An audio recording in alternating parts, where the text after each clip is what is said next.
भगवान बोले देखो मैंने मानव को तो बना दिया है, बस एक छोटी सी चीज रह गई है, वो हम इसमें डाल देते हैं। लेकिन मैं इसके अंदर जो डाल रहा हूं वो है मानवता। कि हे प्रभु, क्या इस मानव को अपनी मानवता याद रहेगी? अपनी मानवता तब भूलेगा जब जब ये अधर्म के रास्ते पर चलेगा। कि अगर हमारे सामने किसी की टूटी हुई झोपड़ी है और हम देख के मुस्कुरा रहे हैं और ये सोच रहे हैं कि हम बहुत अमीर हैं, वो भी एक अधर्म का हिस्सा है। और आप चाह रहे हैं कि प्रभु राम के दर्शन आपको मिल जाए। सोचिए कि वो भगवान राम जिन्होंने मानवता का परिचय दिया। हर व्यक्ति भगवान की खोज में है, चाहे वो गरीब हो, अमीर हो, कैसा भी हो, भगवान की खोज में है। जब भगवान ने इंसान को बनाया और इंसान को बनाने के बाद जब देवताओं को उसने परिचय कराया कि देखो मैंने एक इंसान बनाया है, तो देवताओं ने पूछा कि हे प्रभु, क्या आपने इस इंसान को पूर्ण रूप से बना दिया है? भगवान बोले देखो मैंने मानव को तो बना दिया है, बस एक छोटी सी चीज रह गई है, वो हम इसमें डाल देते हैं। तो देवताओं ने पूछा कि प्रभु, ये इंसान और ये मानव तो पूरा आपको दिखाई दे रहा है, फिर ऐसी छोटी चीज क्या है?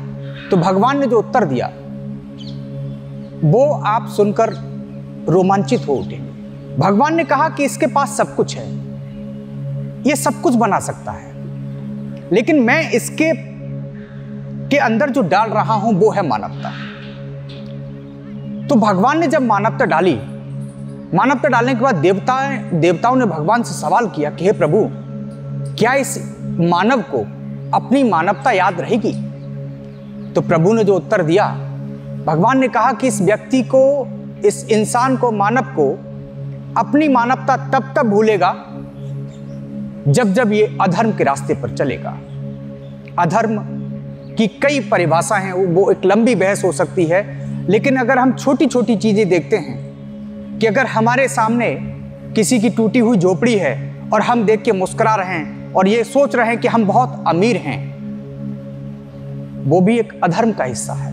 क्योंकि हमारे द्वारा कमाया गया धन से अगर हम उसको मदद नहीं कर पा रहे हैं तो हम अधर्म कर रहे हैं। लोग जब धर्म के रास्ते पर जाते हैं, लोग भगवान को खोजते हैं, भगवान आपके पास ही है। एक छोटी सी कहानी की चर्चा करते हैं। आपने सुना होगा कि एक गांव में एक बुजुर्ग के 4 लड़के थे, लगातार लड़ते रहते थे। माता पिताओं का उन्होंने बंटवारा कर दिया। अब देखिए जमाना क्या आ गया है कि लोग अपने माता को 6 महीना रखते हैं, फिर पिता को 6 महीने रखेंगे, ये अमूमन आपने देखा होगा। लेकिन उसके पिता ने 2 चिट्ठियां लिखी अपने बच्चों के लिए। पहली चिट्ठी जब बच्चों ने पाई तो पिता ने लिखा कि तुम्हारा जो खेत है, तुम्हारी जो जमीन है, उस जमीन में बहुत सारा धन भरा हुआ है। बच्चों ने जब देखा तो उस चिट्ठी को निकाले और अपने खेत में पहुंच गए, फावड़ा लेके खोदते जा रहे हैं। उन्होंने कहा कि पिताजी तो मेरे साथ में मजाक कर दिए, धन तो निकला ही नहीं। दूसरी चिट्ठी जब मिली तो उसमें लिखा था कि हे मूर्खों, यदि आप इतनी मेहनत फसल उगाने में करते, वही फसल आपको धन के रूप में, सोना के रूप में आपकी फसल आपके पास में आ जाती। कहने का तात्पर्य यह है कि हम भगवान को खोज रहे हैं, हम भगवान को चाह रहे हैं कि भगवान हमें मिल जाए, लेकिन जितनी मेहनत आप भगवान को खोजने में लगा रहे हैं, मेरा मानना यह है कि यदि आप उतनी मेहनत अपनी मानवता को पहचानने में लगाएं तो भगवान आपके पास में तुरंत प्रकट होंगे। प्रकट होने का मतलब वो नहीं कि एक आकाशवाणी होगी तुरंत भगवान आ जाएंगे। आपके अंदर ईश्वर का जो रूप है, जो सौंदर्य है, वो प्रकट हो जाएगा। आपको मानवता लानी है।